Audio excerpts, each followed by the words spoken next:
À Dieu soit toute la gloire, lui le maître du temps et des circonstances, la source première de toute connaissance. Comme le dit un adage africain, la sagesse ne se trouve pas dans une seule tête. Et rien de ce qui est grand ne peut être l'œuvre d'une seule personne. Cette thèse est le fruit d'une synergie de forces scientifiques, institutionnelles et humaines, construite tout au long de notre formation doctorale en sciences politiques et administratives, bien évidemment à l'Université de Kinshasa. Nous exprimons notre profonde reconnaissance au professeur Célestin Moussa Oukalo-Mombouyou, qui nous a découvert dès notre arrivée à l'université et a accepté d'assurer les coachings scientifiques de l'ensemble de nos travaux depuis la 3e année de graduat jusqu'à la thèse. Nos remerciements vont également au professeur Raphaël Mwamba, qui, à la suite de notre travail de DEA, issu du projet CEMIC, Climat, eau, migration et conflits dans le bassin du Congo, nous a associés aux recherches multisectorielles en appui à l'élaboration de la stratégie nationale de gestion des tourbières. Cette expérience de recherche empirique a profondément structuré la présente thèse que nous venons de soutenir.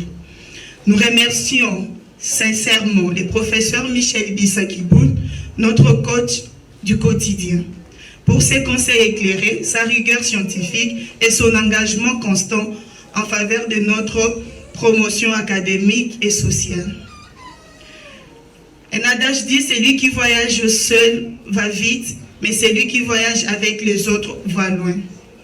Nous demeurons reconnaissantes envers les autorités départementales, facultaires et académiques de l'Université de Kinshasa pour les facilités accordées, ainsi qu'envers nos enquêtés et guides locaux, véritables partenaires dans la production du savoir sur les zones humides et les écosystèmes tourbeux. Nos remerciements respectueux vont aux membres du jury pour la qualité scientifique de leurs observations qui nous ont encore éclairés.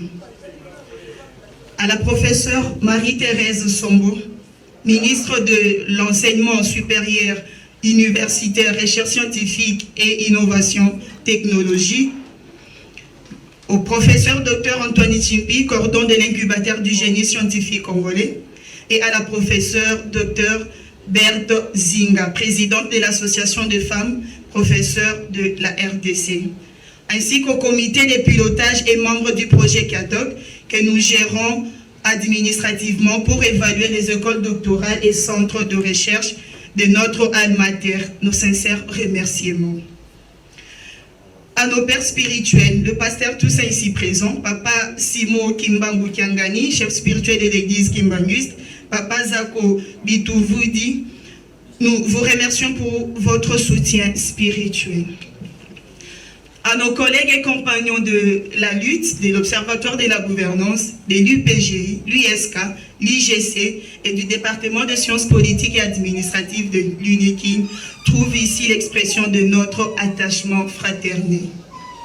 Permettez que je change la formule pour dire à mon époux et à nos 3 garçons et à nos nièces et neveux, merci pour les sacrifices consentis, merci pour mes absences prolongées tolérées, parfois loin des réseaux téléphoniques ni connexion Internet. Comme le veut la vocation d'enseignant-chercheur, je ne peux malheureusement pas vous promettre le contraire, mais je vous promets l'exemple. Enfin, bien que coincée dans les embouteillages, cette thèse n'aurait jamais vu le jour sans notre grand frère Badi Bangaka Mbe Jean-Marie, que j'appelle affectueusement Moukoulou Kwitu, le papa responsable.